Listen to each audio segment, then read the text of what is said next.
बोलो जयकारा बोल मेरे श्री गुरु महाराज की जय। बोलो साचे दरबार की जय। जालू परमहंस जी महाराज की जय। एक रोज़ इरशाद हुआ कि राजा जनक एक दिन रोटी खा रहे थे और उनको रसोइया गरम गरम रोटी पकाकर देता जाता था। रसोइये ने गरम तवे को बजाय चिमटे के हाथ से पकड़ लिया, जिससे उसका हाथ जल गया। राजा की जुबान से निकला कि अरे राक्षस! यह सुनकर रसोइया बोला कि महाराज, आपका वचन मिथ्या तो न होगा। अब मुझको राक्षस तो बनना पड़ेगा। अब मेरी मुक्ति की तदबीर भी बतलाइए।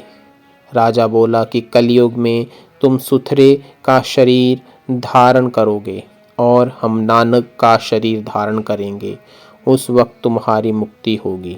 एक रोज़ इरशाद हुआ कि हज़रत मुहियुद्दीन इब्न अरबी ने तवाफ़े यानी परिक्रमा मक्का में देखा कि ज़र्रात हवा में जानदारों की सूरत में उड़ते फिरते हैं। उनको देखकर दरियाफ्त किया कि आप कौन हैं, तो जवाब मिला कि हम 5000 आदम हैं जो पेशतर गुज़र चुके हैं। कुतुब मज़हब इस्लाम में लिखा है कि 1,24,000 वली व पैगंबर पैदा हो चुके हैं, लेकिन हज़रत मोहम्मद साहब के ज़माने से अब तक को देखा जाए तो इतने थोड़े अरसे में इतने पैगंबरों का पैदा होना अजीब सा मालूम होता है। बल्कि इससे यह बात अक्स यानी पैदा होती है कि आ हज़रत के ज़माने से पेशतर भी पैगंबर होते आए हैं। एक रोज़ इरशाद हुआ कि ऐसी रवायत मशहूर है कि मंसूर को सूली दी गई और उसका खून गिरा तो उससे भी अनलहक की आवाज़ निकलती थी। ऐसा भी सुनने में आया है कि मौलाना रूम उसका कुछ खून एक शीशी में भरकर अपने घर ले आए थे। एक कंवारी लड़की ने शरबत समझकर उस खून को पी लिया और उसको हमल यानी गर्भ रह गया। बाद इख्तिताम यानी समाप्ति मियादे मुकर्रर यानी नियत अवधि हज़रत शम्स तबरेज़ उसके बदन से पैदा हुए। जब बड़े हुए तो उन्होंने मौलाना साहब की कुल किताबें दरिया में डाल दी। जब मौलाना साहब ने गुफ्तगू की तो उनकी जहानत यानी बुद्धिमता और इल्म रूहानी यानी आत्मज्ञान को देखकर अक्ल हैरान हो गई और उनको अपना मुर्शिद यानी गुरु तस्लीम कर लिया गया। तब हज़रत शम्स तबरेज ने कुल किताबें उनकी दरिया से निकाल कर दिखाई। मलज कूर आ मग्ज रा बर्दाशतम उस्तख्वा पेशे सगा अंदात ख़त्म, यानी मैंने कुरान शरीफ से मग्ज निकाल लिया है और हड्डी कुत्तों के सामने फेंक दी है। यह इल्म सीने यानी मन में होता है, सफीने में नहीं। एक रोज़ इरशाद हुआ कि किताब गुलदस्ताए करामात में लिखा है कि हज़रत गौस उल आज़म अब्दुल कादिर जेलानी एक दिन तन्हे तन्हा यानी अकेले जोशे बातिन यानी आंतरिक आवेश व जज्बे इलाही की हालत में जंगल को चले गए। दरिया के किनारे याद इलाही में मशगूल थे कि चंद मस्तूरात यानी कुछ स्त्रियां गांव से दरिया पर पानी भरने आईं।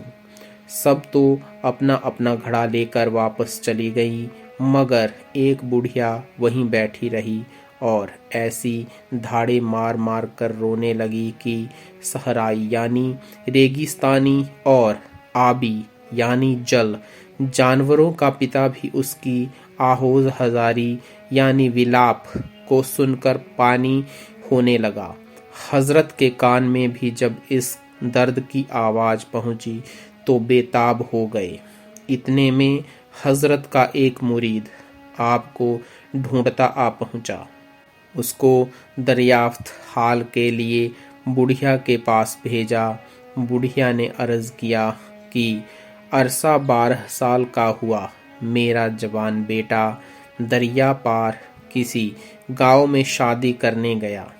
جب شادی کر کے میں دلہن اور کل باراتیوں کے واپس آ رہے تھے کہ کشتی اس مقام کے سامنے دریا میں غرقاب ہو گئی۔ سوائے مجھ بد نصیب کے سب ڈوب گئے۔ اس لڑکے کی یاد میں ہر روز یہاں کسی نہ کسی بہانے سے آتی ہوں اور رو رو کر اپنا کلیجہ ٹھنڈا کرتی ہوں۔ یہ کہہ کر پھر اسی طرح سے زاروں قطار رونے لگی۔ جب یہ کل حال حضرت کو جا کر سنایا تو آپ کو بڑا رحم آیا اور کہلا بھیجا کہ صبر کرو، مگر وہ خاموش نہ ہوئی۔ تب پھر حضرت نے مرید کو بھیجا کہ کسی نہ کسی طرح اس کو خاموش کرو، اس کا لڑکا مل جائے گا۔ غرض بڑھیا تو خاموش ہو گئی اور ادھر حضرت نے دستے دعا اٹھایا، مگر ایک ساعت یعنی گھڑی دعا کا اثر ظہور میں نہ آیا۔ پھر دعا کی، اس کا بھی اثر ظہور میں نہ آیا۔ تب حضرت نے بجناب ربانی ناز محبوبانہ شروع کیے۔ حاطب غیب یعنی آکاش سے صدا آواز آئی کہ اے محبوبہ، اس قدر توقف یعنی دیر اس کام میں بسبب تغافل یعنی اپیکشا نہیں، بلکہ راہ حکمت ہے کہ کارخانہ مسیت ایزدی کے سب کام بسہولیت ہوتے ہیں۔ تعجیل کو اس میں دخل دینا نہیں ہوتا۔ ہم چاہتے تو عالم کائنات کو ایک لمحہ میں پیدا کر دیتے، مگر پھر بھی براہ حکمت 6 دن کے عرصہ میں اس کا ظہور ہوا، تاکہ لوگ جانیں کہ امور تقدیر میں تعجیل بکار نہیں ہے، تسہیل مطلوب ہے۔ عرصہ 12 سال کا ہوا ہے کہ یہ کشتی غریق بحر فنا ہو چکی ہے۔ تم محبوب کی خاطر کل اجزائے جز و کل ان کے جمع ہوئے اور ہر ایک کے رگ و پوست و استخوان مستب ہو کر روح حیوانی اس میں داخل ہوئی، اور اتنے ورشوں سے مردوں کو کس وقت حیات اور زندگی کا لباس پہنایا گیا۔ اب قدرت مجھ قادر حقیقی کو دیکھے کہ کس طرح سے وہ کشتی جس کا کی نشان عالم وجودات میں موجود نہ تھا، اسی مقام سے جہاں غرق ہوئی تھی نکلتی ہے، اور کشتی کے سوار بقدرت پروردگار زندہ ہوتے ہیں۔ پھر وہ کشتی میں کل سواروں کے اسی مقام سے جہاں ڈوبی تھی نکلی۔ بڑھیا نے اپنے مردہ لڑکے کو پھر زندہ پا کر بہت خوش ہوئی۔ بولو جے کرا بول میرے شری پرمہنس دیال جی مہاراج کی جے، بولو شری گرو مہاراج کی جے، بولو سانچے دربار کی جے۔